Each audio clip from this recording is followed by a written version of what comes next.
You're not as good as Magic Johnson. You're not as good as Larry Bird. You're good, but you're not as good as those guys. I had to listen to all this. And that put so much wood on that fire that it kept me each and every day. Incredible playoff performance. I've never seen it before, and I had never seen it after. That wasn't Michael Jordan out there. It was God disguised as Michael Jordan. Michael Jordan didn't hand out respect casually. That wasn't who he was, and everyone who followed his career closely understood that. So when Jordan went on record placing Larry Bird in a category above every other small forward to ever play the game, that statement carried real weight. This is the same Jordan who internalized every slight, who turned offhand comments into decades of competitive fuel, who heard someone suggest another player was approaching his level and received it as a personal insult. Praise from Michael Jordan was never a formality, it was a verdict. And the verdict he delivered on Larry Bird was unambiguous. What most casual fans miss is the depth of Jordan's understanding of Bird's game. The popular image of Larry Bird is simple: a slow, unassuming guy from a small Indiana town who could knock down jump shots. But the players who actually lined up against him night after night tell a completely different story. Magic Johnson credited Bird with helping rescue the NBA at a critical moment in the league's history. Charles Barkley called him one of the most relentless trash talkers he ever encountered on a court. Dominique Wilkins still recalls Bird greeting him in his rookie season by telling him he didn't belong in the league. Reggie Miller learned quickly that Bird's words before a game weren't empty noise. They were a preview of exactly what was coming. And Jordan, the most intensely competitive player the sport has ever produced, respected Bird because he recognized something in him that went far beyond physical tools. Bird wasn't overwhelming opponents with athleticism. He was dismantling them with timing, basketball intelligence, psychological pressure, and a level of composed arrogance that was almost impossible to prepare for. He would tell defenders exactly what he was about to do: the shot, the spot on the floor, sometimes even framing it as a gift, and then execute it anyway. Most players talk after they score. Bird talked before the play even started, and then made you live with the reality that you knew it was coming and still couldn't do anything about it. That combination of announcement and delivery is extraordinarily rare. It requires an almost inhuman level of certainty in your own ability. Barkley tells one story in particular that captures it perfectly. During the three-point shootout, Bird walked into the locker room before the competition, looked around at the other participants, and calmly asked which one of them was finishing second. No raised voice, no performance, just a quiet statement that landed like a punch. And the reason nobody really fired back wasn't because they lacked confidence. It was because somewhere underneath the surface, they suspected he might be right. Bird then went out, kept his warm-up jacket on through the entire competition, hit the winning shot, and raised his finger before the ball had even cleared the net. That isn't confidence in the conventional sense. That is mental dominance exercised in real time. Wilkins experienced a version of that same thing early in his career. One of the most explosively gifted athletes the league had ever seen, and Bird didn't adjust his approach at all. First possession of their first real matchup, Bird scores and makes sure Wilkins hears about it immediately. That moment doesn't fade, not because of the points, but because of the nerve it took to do it, to call your shot against elite competition and then make it look routine. That's where a lot of players fundamentally misread what trash talk actually is. The assumption is that it's about volume and aggression, but real psychological pressure only functions when the performance behind it is airtight. Larry Bird had everything required to back it up: precise footwork, elite shooting range, exceptional passing vision, physical toughness, and an encyclopedic memory for what worked against every opponent he faced. When he talked and the shot went in, the words became part of the damage. That's why those moments are still being discussed decades later. And that's also precisely why Jordan's respect for Bird meant something significant. Jordan didn't admire players who simply performed well. He admired players who could reach into your head and affect how you competed. He respected people who made the game harder for him in ways that forced him to evolve. Jordan later acknowledged that Bird showed him dimensions of the mental game he hadn't fully explored yet. The idea that you could announce your intentions, remove the element of surprise entirely, and still be completely unstoppable, that wasn't just showmanship to Jordan. That was instruction. That was a lesson in psychological warfare that he absorbed and eventually made his own. Think about what that means for a moment. Michael Jordan, the most feared, most psychologically imposing competitor the game has ever known, looked at Larry Bird and found something worth learning. That single fact says more about who Larry Bird really was than any statistic or highlight reel ever could.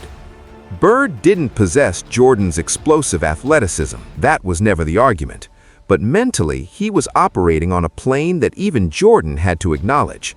So when Jordan stepped forward and made it known that people needed to stop undervaluing what Bird brought to the game, it landed like one elite competitor paying genuine tribute to another. Bird didn't need the validation, but coming from Jordan specifically, it meant something entirely different. Here's where the story deepens. Bird's greatness becomes even more remarkable when you factor in the physical conditions he was competing under. By the late 1980s, his back had deteriorated to a point that would have ended most careers, or at minimum severely diminished them. Teammates described him lying on the sideline between games with heat packs pressed against his spine, barely able to move, and then going out and producing a triple-double as though nothing had happened. He once said that as long as he could walk, he could play. With most athletes, a line like that is theater. With Bird, it was simply an accurate description of how he operated. That's why Karl Malone's assessment of him cut so deep. Bird wasn't quicker than you, he was tougher. That one sentence captures the essence of what made him so difficult to contain. He wasn't beating opponents with physical superiority. He was beating them because he processed the game faster, wanted the moment more intensely, and had absolutely no hesitation about making things uncomfortable for whoever was guarding him. Pat Riley, who both battled Bird and watched Jordan operate at his absolute peak, offered what might be the most revealing take of all. Riley said that if he needed one shot to win a game, he'd take Jordan. But if he needed one shot to save his life, he'd take Larry Bird. That distinction is significant. It's the difference between someone who produces in high-pressure situations and someone who is somehow most dangerous precisely when everything is on the line. Bird had that quality. The bigger the moment, the more settled he became. Pressure didn't disrupt his rhythm, it seemed to sharpen it. Then there's the Atlanta game, which stands as perhaps the definitive Bird story. He reportedly walked into shoot-around that morning and told people he was going for 60 that night, then went out and essentially narrated his own performance in real time, calling shots from specific spots, announcing his intentions to defenders, and converting anyway, regardless of what the defense tried to do. Left wing, off the glass, corner three, it didn't matter.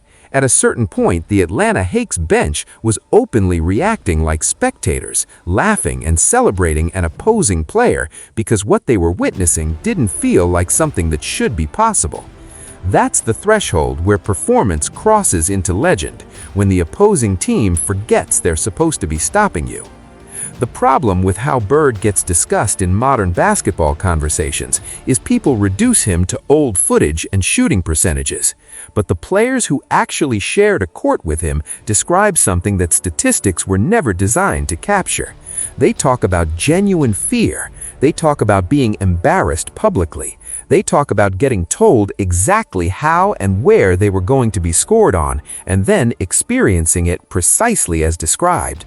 They describe a competitor who could reshape the psychological atmosphere of a game before the opening tip. That kind of influence doesn't appear in a box score, but Jordan understood it. Magic understood it. Barkley, Wilkins, Miller, Riley, Robert Parrish, they all witnessed it from close range. When that many credible voices tell nearly identical stories across decades, it stops being mythology and becomes documentation. Bird wasn't a relic from a slower era. He was a basketball assassin who happened to look nothing like one. And when Jordan spoke on his behalf, he made that point without ambiguity. Here's what modern fans sometimes fail to account for. Today's discussions around greatness are heavily influenced by aesthetics, vertical leap, highlight dunks, social media presence, speed, advanced metrics. Bird embodied none of that visual language. He didn't look threatening. He didn't move like a superstar. But from the moment the game started, everything on the court bent toward him. His mind worked faster than his body suggested it should. His hands were precise and ready. His confidence had a sharp, quiet edge to it that was more unsettling than any outward display of bravado. And his shot was always there, patient, reliable, waiting like something held in reserve until exactly the right moment. That's why Jordan's endorsement carries the weight it does. Jordan recognized greatness from the inside because he was living it himself. He had no obligation to defend Bird's legacy. He chose to, and that choice is what gives the statement its lasting power. Because when the most competitive player the game has ever produced tells the basketball world to stop dismissing someone's name, you don't debate it, you let that sit. Bird earned every syllable of that respect. He earned it through those brutal battles with Magic and the Lakers. He earned it by helping transform a struggling league into a national obsession through one of the greatest rivalries the sport has ever seen. He earned it by walking into three-point contests like the result was already decided. He earned it by announcing his intentions to defenders and delivering anyway. He earned it by competing through physical pain that would have ended most careers. He earned it by being the one rival Jordan genuinely could not dismiss.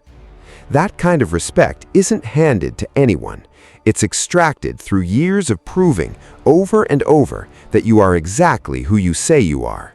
And for younger fans who sometimes look at players from previous generations as though their greatness carries an expiration date, that's a fundamental misunderstanding of what real greatness is. It doesn't become obsolete when the game evolves. It translates. Bird's shooting touch would translate to any era. His passing vision would translate. His basketball IQ would translate. His toughness would translate. And when you consider how the modern game is structured, wider spacing, more three-point attempts, significantly less physical contact allowed on the perimeter, Bird might actually be more productive in today's NBA than he was in his own era. That's why so many players from his generation and beyond still go out of their way to defend his legacy. His game was never constructed on athleticism or aesthetics. It was built on skill, intelligence, and an unshakable competitive mindset. So when the conversation turns to Jordan, LeBron, Magic, Kobe, and the other names that dominate the greatest of all time debate, Larry Bird should never be treated as a footnote. Because if the criteria includes mental control, performance under pressure, the ability to psychologically dismantle opponents, and the will to deliver in the moments that define careers, Bird belongs in that conversation with anyone who has ever played the game. Jordan's endorsement wasn't creating that reality. It was simply refusing to let it be buried under lazy modern takes. There's a standard by which legends are truly measured, and it isn't found in advanced metrics or highlight compilations. It's found in what other legends say when the competition is long over, but the memories are still vivid. And every story that surfaces about Bird follows the same arc. He told you what was coming, he told you where it was going, and he put it there anyway. Nobody stopped it. That consistency across decades of testimony from players who had every reason to downplay him is not mythology, it's documentation. So the real question for anyone watching this becomes, what do you value more? Statistical dominance or mental mastery? Raw athleticism or basketball intelligence refined to its highest form? The ability to outlast opponents across a long career, or the ability to break someone's confidence with a single sentence followed by a single jump shot? Because Bird specialized in that last one, and he did it against the best players on the planet throughout his entire career. He left legends telling stories decades later that still carry a trace of something uncomfortable in them, like they're laughing at the memory, but they haven't fully gotten over it either. He pushed Magic Johnson to compete at a level he might never have reached without that rivalry. He silenced Charles Barkley on the court. He put something in Dominique Wilkins' memory that stayed with him for the rest of his career. And he helped elevate the NBA from a league struggling to find its audience into one of the most watched sports properties in the world. Bird's words weren't just praise, they were a correction. Don't let the lack of explosion fool you. Don't let the old footage deceive you. Don't let modern debates rewrite what the people who actually faced him already know. Larry Bird was a champion, a strategist, a trash talker of the highest order, and one of the coldest competitors this sport has ever produced. When Michael Jordan endorses someone at that level, the debate is effectively over. But there's one more dimension to Bird's greatness that doesn't get discussed enough. He wasn't just competing against opponents, he was studying them, systematically. He paid attention to how a defender positioned his feet, how a player responded to pressure, what movements created discomfort, where the hesitation lived. And once he identified it, he went directly at it, repeatedly, methodically, until a small crack became a full collapse. What made it truly remarkable was that he narrated the process out loud while it was happening. He would identify your weakness, tell you he had found it, tell you what he was about to do with it, and then execute while you stood there unable to prevent it. That combination of analysis, confidence, and delivery is extraordinarily rare at any level of competition. It isn't simply skill, it's a form of awareness operating at its absolute ceiling. That's why coaches held Bird in the same regard as players did. He was essentially running a live clinic every night, reading plays before they unfolded, delivering passes to teammates who hadn't yet recognized they were open, and managing the pace of a game like someone who had access to information no one else could see. And he didn't require a system tailored specifically around him to do it. Fast team or slow team, physical game or finesse game, Bird found the angle that fit the moment and took over in a way that never looked forced. That kind of adaptability is something even elite players struggle to maintain consistently. For Bird, it was instinctive. His teammates understood that when the game tightened and things began to slip, Bird would find a solution, not manufacture one, but genuinely find one. And opposing teams knew it too, which compounded the pressure, because when both sides already expect the same outcome, the weight of that expectation lands differently. That's the line that separates great players from legendary ones. Great players control the scoreboard. Legendary players